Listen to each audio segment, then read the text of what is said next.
Olá a todos, olá a todas. Eu sou a Alessandra Pedro, Leca Pedro. Eu sou formada em História pela Unicamp, tenho mestrado e doutorado em História também pela Unicamp, e sou uma das coordenadoras da Olimpíada Nacional em História do Brasil, junto com a professora Cristina Meneghello e o professor Luiz Estevão de Oliveira Fernandes. E estou aqui hoje para falar para vocês um pouquinho de como é a Olimpíada Nacional em História do Brasil.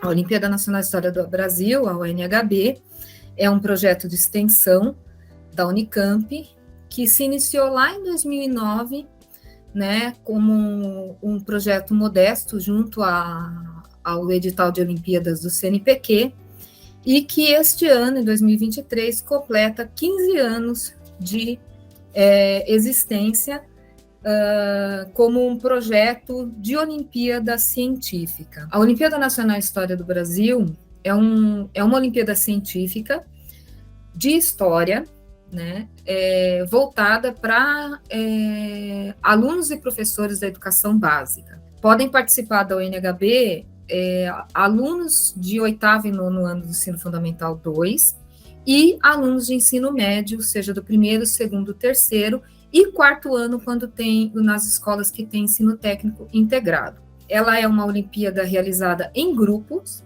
né? Cada grupo é formado, cada equipe é formada por 3 alunos ou alunas e um professor ou professora de história. Tem que estar obrigatoriamente ligados a uma instituição de ensino. Então, ao se inscrever, cada equipe tem que indicar a sua escola. Não há limites de inscrições por escola ou por professor orientador, ou seja, cada professor pode orientar quantas equipes quiser e em quantas escolas quiser. Os alunos só podem participar de uma equipe. Feita a equipe, a prova sendo disponibilizada, cada equipe vai realizar sua prova no nosso site, em uma sala de equipe. A prova está dividida em 6 fases, online e uma fase presencial. Cada uma dessas fases é formada por questões de múltipla escolha e uma tarefa. Essas questões de múltipla escolha, elas são um pouquinho diferentes do que a gente está acostumado. Por quê? Porque elas têm apenas uma resposta errada e 3 respostas corretas com níveis de interpretação de um documento histórico a qual a questão está ligada. Toda questão da UNHB, ela tem um documento. O que é um documento para a UNHB? Qualquer tipo de texto, imagem, pode ser um vídeo curto, pode ser uma música, uma letra de música, pode ser uma fotografia, uma escultura, um texto literário. Então, a possibilidade de documentação da UNHB é muito grande e sempre a gente tem um ou mais documentos relacionados a uma questão. Então, a equipe vai entrar no nosso site, vai abrir a fase 1, por exemplo, e vai ter lá 10 questões. Cada questão tem um documento, 4 alternativas, uma alternativa errada, e ela escolhe aquela que ela acha mais pertinente, que ela acha ser a mais aprofundada na análise daquele documento. Também em cada fase tem uma tarefa. Tradicionalmente, nos últimos anos, a UNHB ela tem, nas 4 primeiras fases, 10 questões na primeira fase, 10 questões na segunda, 11 na terceira e 11 na quarta, e uma tarefa. Geralmente, a tarefa da primeira fase é um questionário socioeconômico. Na segunda fase, a gente costuma trazer uma tarefa que nós chamamos de migalhas, que é uma tarefa de análise de imagens, em que as equipes têm que relacionar um trechinho da imagem à sua descrição.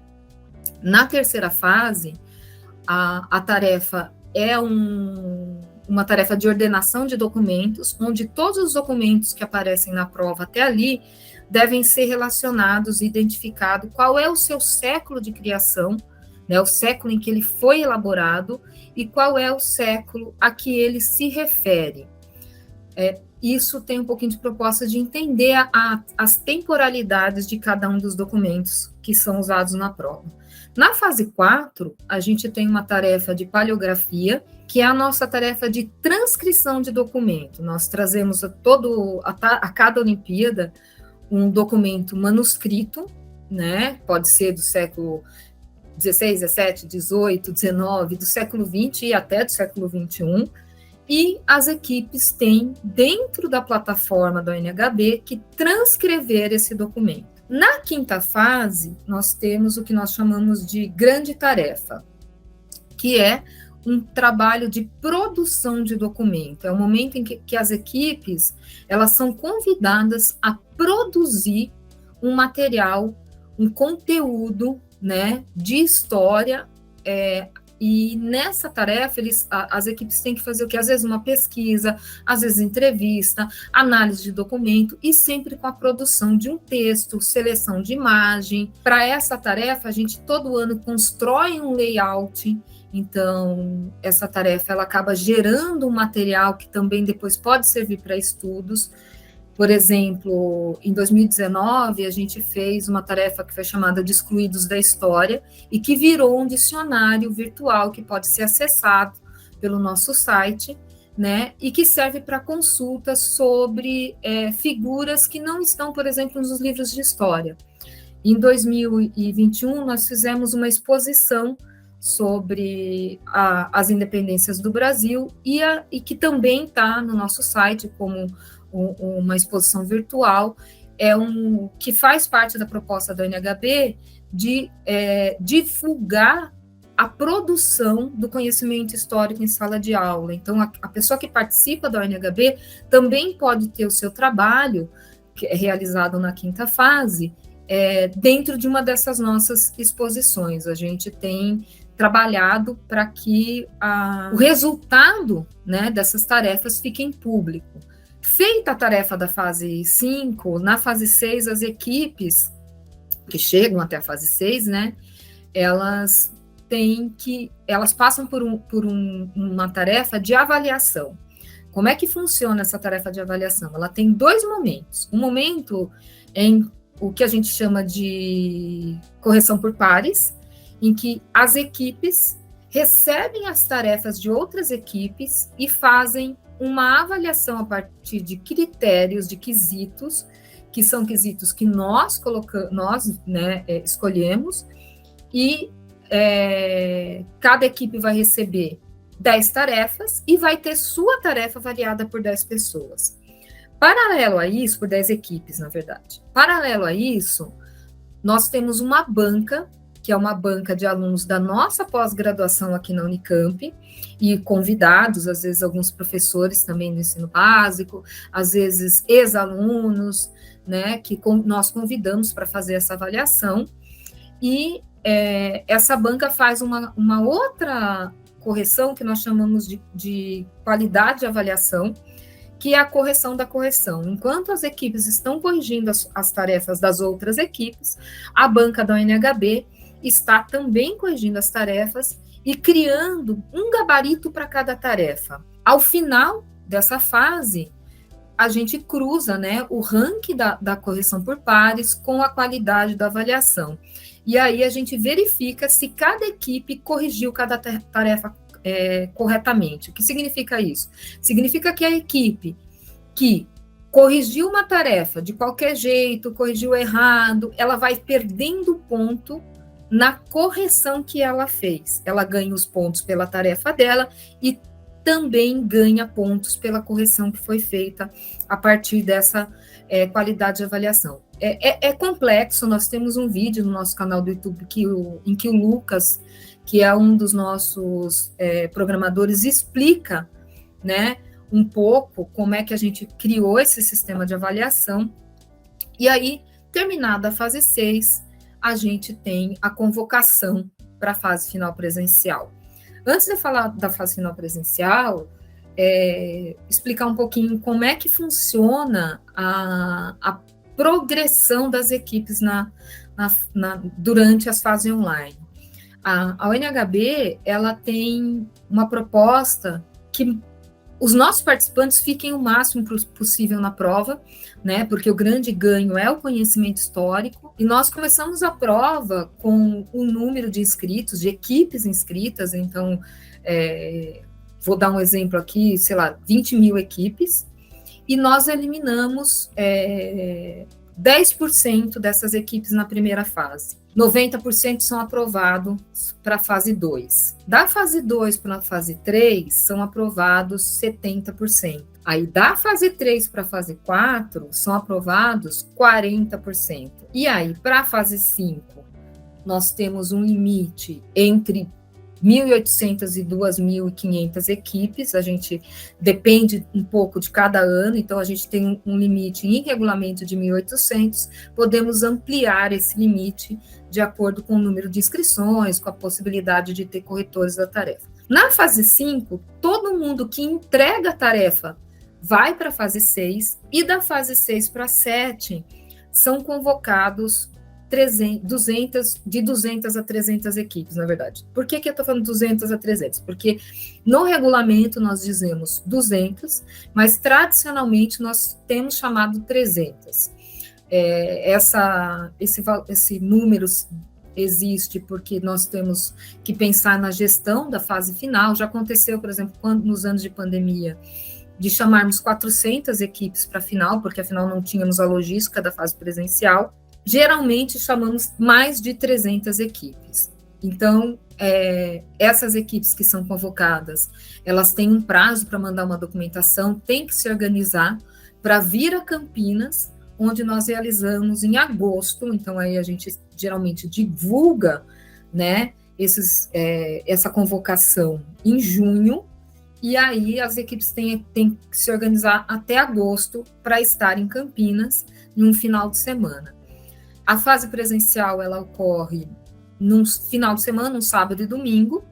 No sábado de manhã, as equipes fazem uma prova presencial dissertativa sem os professores. Então, na prova final presencial, apenas os 900, vamos usar o número de 300, né? 300 equipes, os 900 alunos fazem essa prova. E, enquanto isso, os professores estão em outro lugar dentro da Unicamp, próximo ao local da prova, assistindo uma palestra, uma aula, que a cada ano muda. No domingo, aí se termina essa prova no sábado de manhã, a equipe de elaboradores corrige essa prova na tarde e noite de sábado, e no domingo de manhã nós temos uma cerimônia de premiação, que tradicionalmente é no nosso ginásio de esportes aqui multidisciplinar da Unicamp. Já aconteceu de ser fora, né? Depende de logísticas aqui internas da Unicamp. E nessa cerimônia todo mundo fica sabendo quem são os medalhistas de ouro, prata e bronze ou cristal. A UNHB, ela não gera ranking, então nós não divulgamos ranking. Então, quando a pessoa se inscreve, ela tem que saber disso. Em nenhum momento da prova a gente solta nenhuma lista com classificação.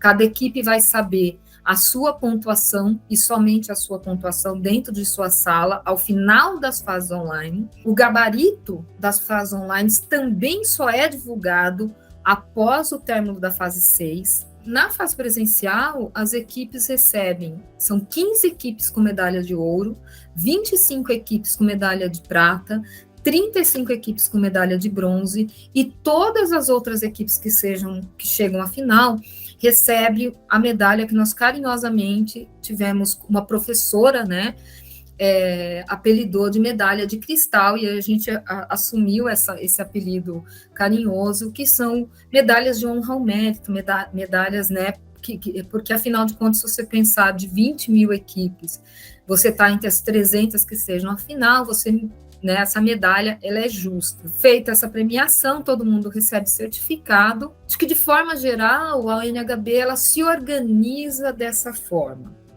A UNHB, ela tem outros projetos, né? Ela tem uma segunda Olimpíada que acontece em outubro, novembro, que é uma Olimpíada aberta para todos, e é uma Olimpíada mais curta, ela dura só um mês, ela tem 4 semanas de prova, ela tem outra organização de grupos, pode participar individual, em grupo ou escolar.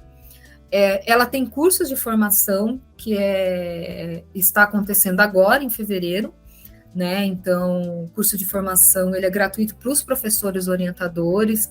Esse ano a gente está com um curso de formação sobre patrimônio, em que estão participando professores das últimas edições da Olimpíada, desde 2019 para cá. Para quem tiver interesse, a gente chama, gostaria quanto mais pessoas participem da Olimpíada, nossas inscrições vão de 1º de fevereiro ao dia 27 de abril. Nós temos um primeiro ciclo de inscrição que acontece do dia 1º de fevereiro ao dia 12 de março, que são inscrições com desconto, pois a Olimpíada Nacional de História do Brasil, ela tem um custo, ela não é uma Olimpíada gratuita, infelizmente nós não temos aporte financeiro, nem verba nem da universidade, nem de nenhuma agência de fomento que consiga manter a prova como ela é no ar, né? Ela tem um custo, então no primeiro período de inscrição, ela custa R$ 35,00 por equipe, não por pessoa, por equipe de escola pública, e R$ 75,00 para equipes de escola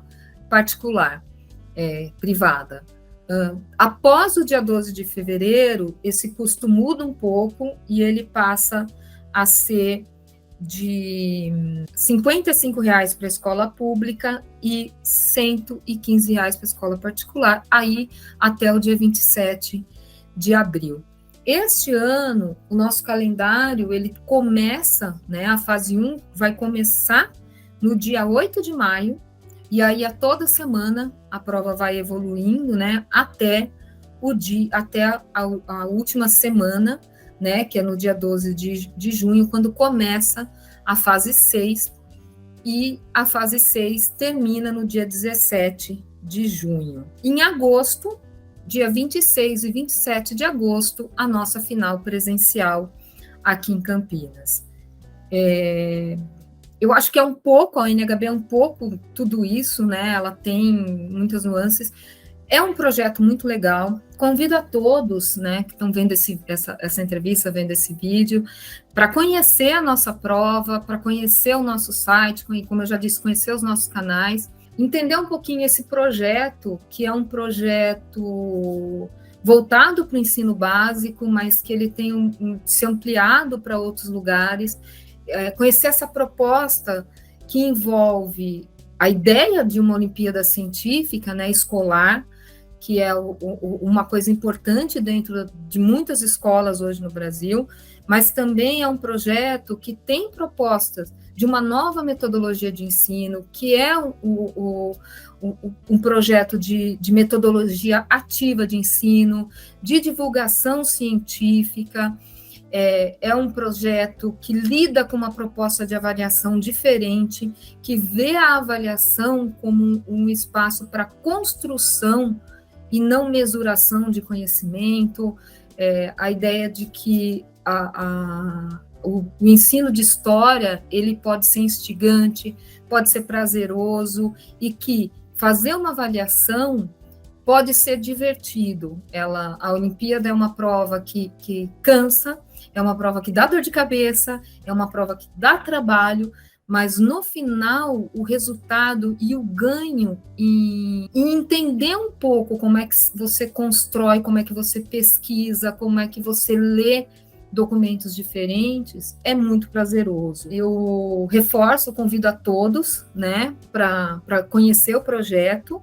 Aproveito aqui para me despedir, agradecer quem está vendo esse vídeo e pedir que não se esqueçam de se inscrever no canal do Historiar-se, né, de deixar o comentário sobre esse vídeo e de compartilhar esse vídeo para que mais pessoas possam saber um pouquinho sobre a Olimpíada de História. E quem tiver dúvida, quiser saber mais, entra no nosso site, manda uma mensagem para a gente tem lá um formulário de contato, que a gente manda mais informações para vocês, tanto por esse formulário, quanto pelas nossas redes sociais. Acho que é isso. Muito obrigada a todos e a todas, e até a próxima.